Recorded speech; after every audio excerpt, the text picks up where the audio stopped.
How's it going, everybody? K1 GMM Steve in the ditch in Vermont. I've got some goodies for you today. I've been working on getting a micro PC, mini PC into the Go box, and the Raspberry Pi. It actually had nothing to do with the Pi, but the software was junk. GQRX is crap. And I decided to order a mini PC to run console, satellite tracking program, as well as the entire JTX package. When I'm portable on either the magnetic loop, or if I'm working 2 meters, or running the satellite software synced to the 857, which is basically, this system is pretty much a carbon copy of what I run here in the main station in the house. That's really cool. So this is going to be like a complete walkthrough, including unboxing. So I'm going to just roll the video and let you guys check this out. So if you have any questions, email's good on QRZ. Don't forget about the spy server running K1GMM spy server, as well as the Zello channel, Ham Radio Anonymous with a Y. Ham Radio Anonymous Zello channel. Jump in and say hello. We can talk about all kinds of stuff, but that's where you'll find me, as well as All-Star Node 43516, Echo Link enabled K1GMM-L, as in loser. Anyways, off we run. Here we go, folks.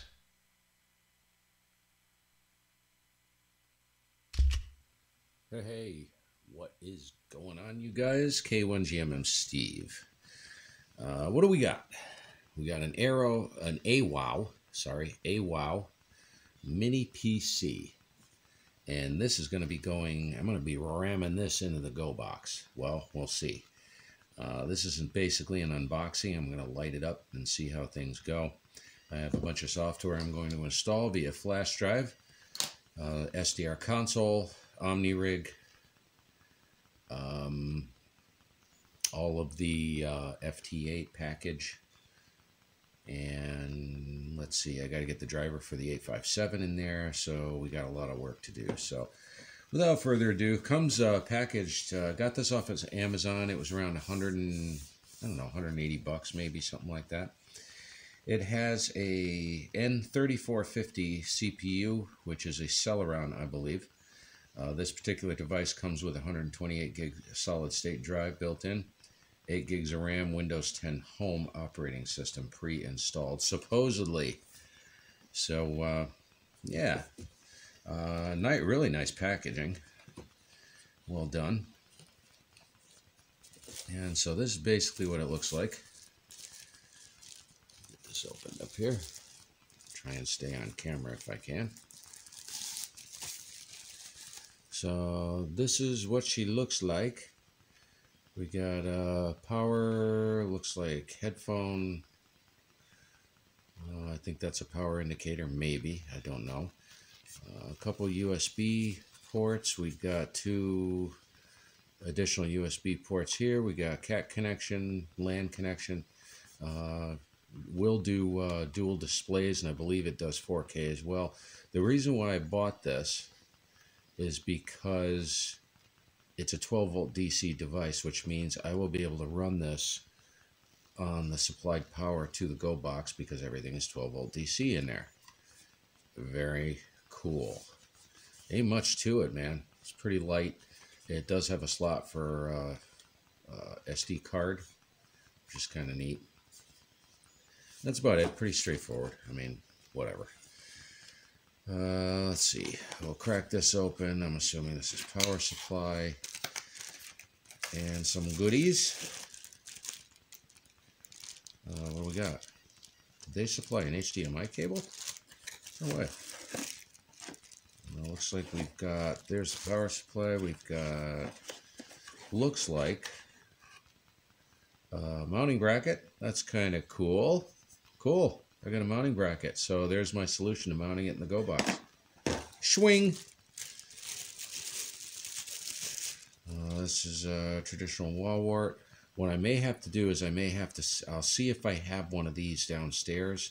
compatible plug. I bought a set of them. This looks small though, so we'll see. Because I need to get the power to the mini PC in the Go box, and this ain't gonna do it. So, anyways, so let's see what we got. I guess this looks like an HDMI cable. So that's kind of cool. That is an HDMI cable. Very nice. Looks like, can't really tell the quality. It looks decent quality. There's a nice soft rubber finish on it. Ooh, nice and soft. Ooh. Orgasmatron. All right, we'll be back with the process of lighting it up. All right, you guys. Hey. All right, you guys. I know it's blurry, but I'm gonna run you through what I got going here. It looks like the FTDI chipset. All the drivers are in for the Yaesu. Now the Yaesu isn't plugged in, but I'm gonna just plug in the cable for the FTDI chipset. The problem with this computer is Windows was not activated. It would not activate. That's an issue. And there's no product key anywhere in the box. So that's a problem. I fixed it, but I ain't going to go into how I did it. So I just plugged the FTDI chipset in. So I'm assuming that I didn't see anything pop up. The driver's installed, but I've got, what have I got? My mouse is being a dink. So SDR console is running and WSJTX is running. So if I pop console open,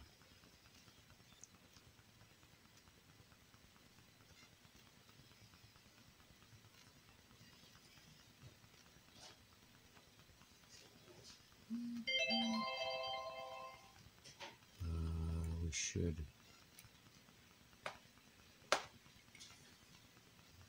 Oh, my mouse is being such a dink.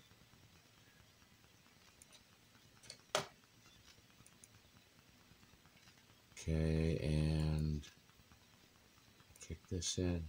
Yep, I have audio. So she's running, CPU's running about 4 to 5%, somewhere in there. We got about 25 milliseconds on audio, which isn't bad. It's probably going to climb a little bit. And we're looking good.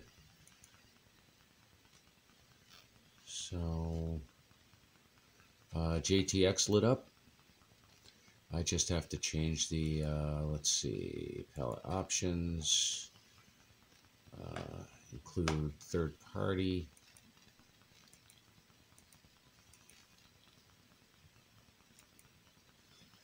So if we activate third party and we go down here, I think I use red blue. That's the one I use. So I notice right away that the GPU is struggling a little bit, which it will. But because there's no signal, the dongle isn't actually connected to anything. It's not going to show anything on here. There's no antenna connected to the HF Plus. So looks like the radio pane. Now this is all going to change because this is going into the Go box. This is going to be on like a 9-inch TFT. It's going to be tiny. So there you go.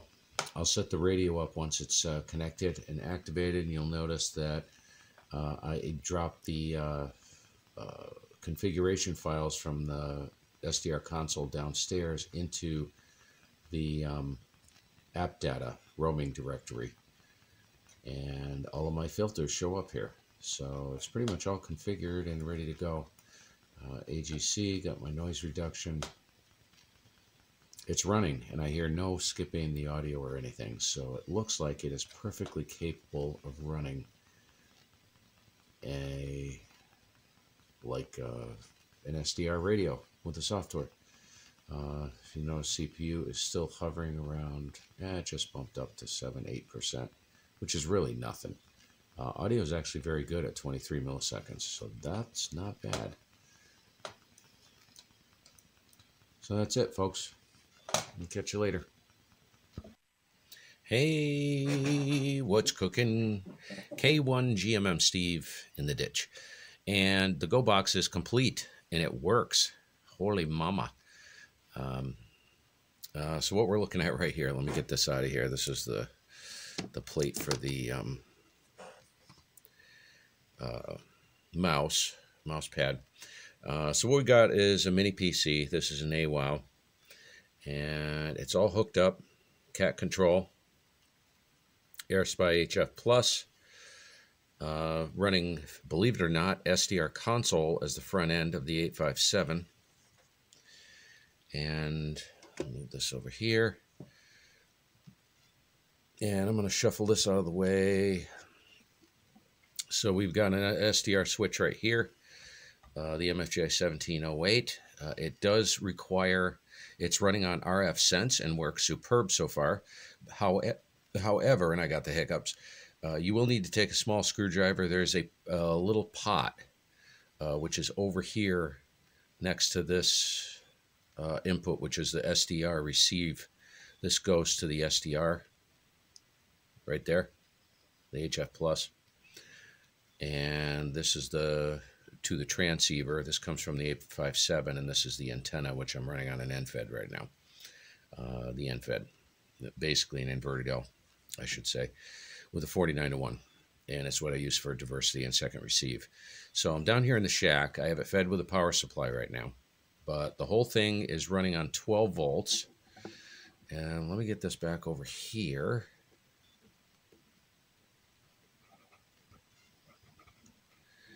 And I'm going to rotate the camera up.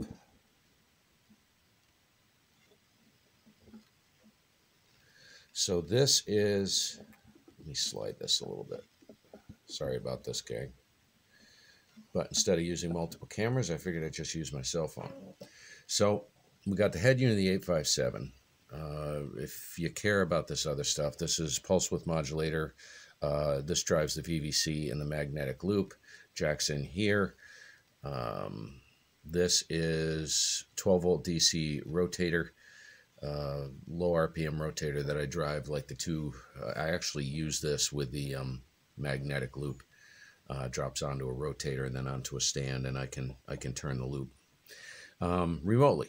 So that's what that is. So we got the head unit 857, displays hooked in, and what I'll do is I'll run through a quick demo of what SDR console looks like. So let me drop this back in here like a nice boy.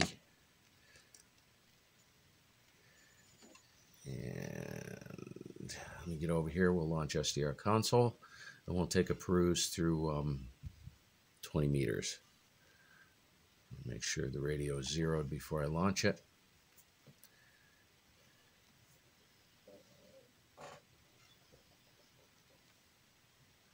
And I have it all configured. I was able to import my settings from the home station right into this. I did have to make some tweaking, but not much.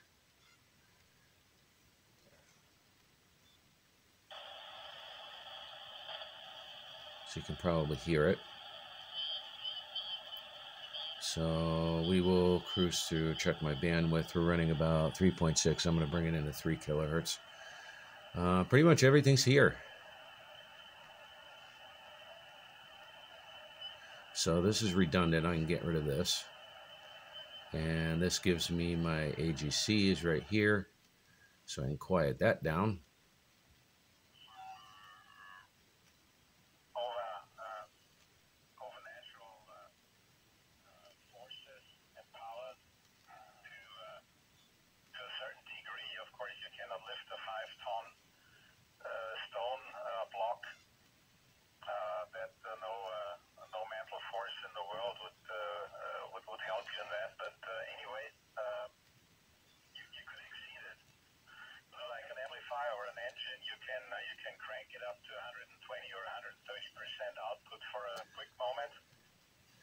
And here's kind of a sideshow. So let me stop the HF Plus quick. Now it is all synced to the radio. You'll notice that the VFO up here. Come on now. Turn this back on. Was really the best thing to do. So the VFO on the pan adapter is 14.196, and you'll see 14.196 on the radio. So OmniRig is installed, and there you go.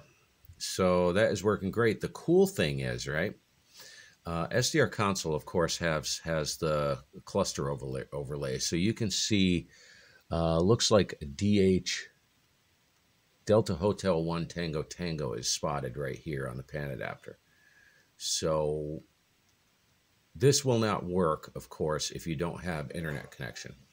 However, enter cell phone. So the AWOW mini PC, if you have tethering capability to your cell phone, you can leave your cell phone, you can engage the tether, and you can tether the mini PC to the cell phone, and you can run your cluster remotely or portable. So this whole thing is set up for portable use. So it's pretty neat, man. Everything's working. JTX is working. FT8, I just configured that. Although I can't run it because I currently don't have the sound card plugged into it. Where are you? This is the sound card. So this is what I'm going to use for a sound card right here. And this just plugs right into the mini PC. So if I want to run some FT8, score on that, baby. So I can run digital modes as well. Everything works. Cat's working. Keys up. Does its thing. So there you go. I will not be using the HF Plus as a front end. I'll just be using standalone 857 for that. But very, very cool portable setup with virtually all of the amenities of a full-blown station at your house, all built into the portable rig. Now, because this is a 9-inch TFT, the main issue I have is because this is so small, this TFT, I would like to get my logger in, but that ain't going to work. The display is not nearly large enough to, I don't think, I might be able to do that. Now, I do use this. This is also connected. This is basically a mini keyboard. These things work great. So if I wanted to, I could input the information into this, but really, I'd be better off just running the mouse and holding a pad in my lap and just logging contacts that way. Of course, FT8 logs them automatically, so not a problem there. And the beautiful thing is when you get home, you can export them.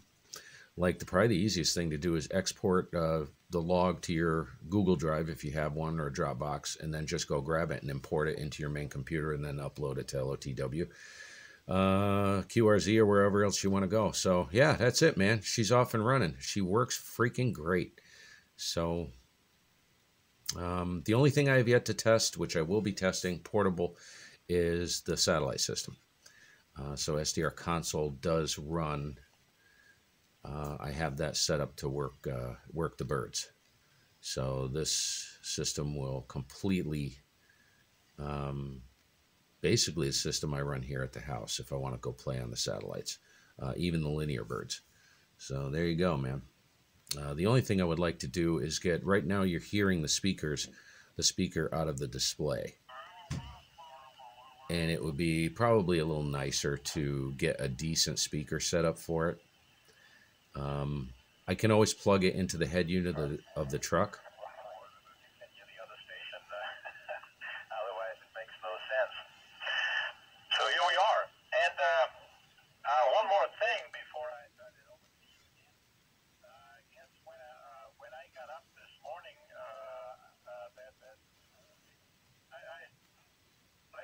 let me See, the sound of that speaker is kind of horrid. You can understand it, but yeah.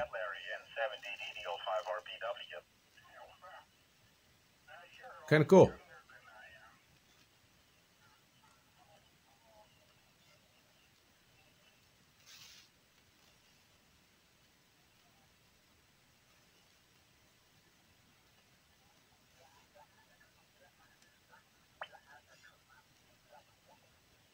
I can scoot down to 40 and give it a listen.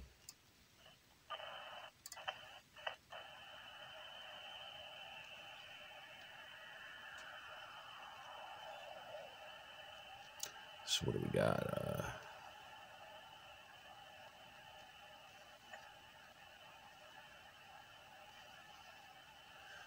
I'd love to be able to shut that crap off. 122,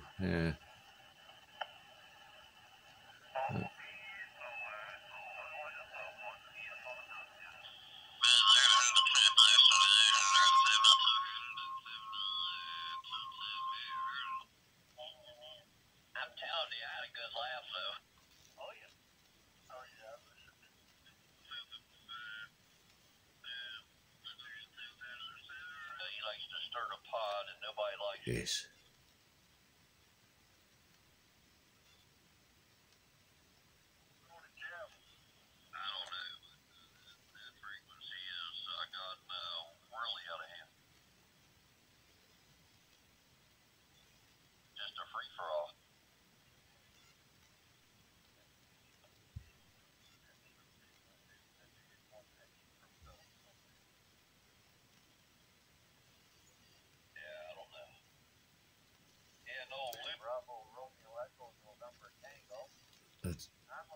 It's a really nice part of running a front end like this portable. It is totally controllable and dead quiet.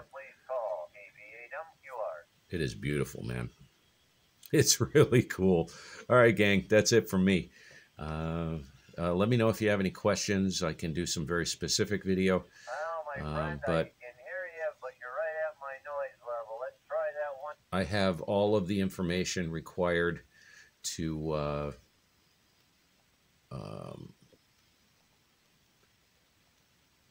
you know,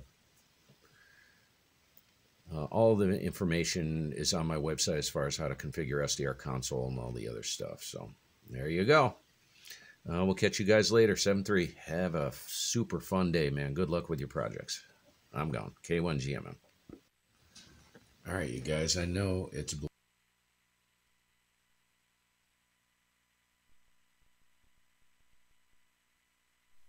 boy, I'm a mess today, aren't I? Hate it when that stupid thing autoplays. I got queuing and all kinds of crap going on. You need a production assistant. Anyways, down and dirty, man. That's how we do things. Anyways, information is power. Hope you guys gave you some ideas, maybe how far you'd want to take it when you're portable. Do you need this stuff? Heck no. But I'll tell you what. I looked at the cost of buying a decent laptop, and you don't need any major laptop to do this stuff. But I just really like the idea of having everything. I mean, this whole thing just packs up. I just disconnect the antenna, disconnect the power feed. There's a couple connections I have to disconnect to get everything in the box without crushing stuff. But everything's in the box, man. You just drop it on a table or the back of the truck or on the seat, and you just flip it open. Connect your power source, connect your antenna, connect the Sdr switch quick with the coax. I mean, really, if you wanted to be really quick about it, get yourself some BNC adapters. There you go. That's really fast. Anyways, we'll see y'all later, man. And sorry about the blurry part and the blurred display. I don't know why my camera didn't focus, but at least it was sharp when I lit it back up on 40 meters. You can get a better look at it. My apologies there. I should have edited that out and redid it, but I ain't got the time, and I'm starving. I'm going to get lunch. 7-3, folks. Have a great day, and we'll catch you soon, maybe on the bands. K1GMM Steve over here in the ditch. We'll see you.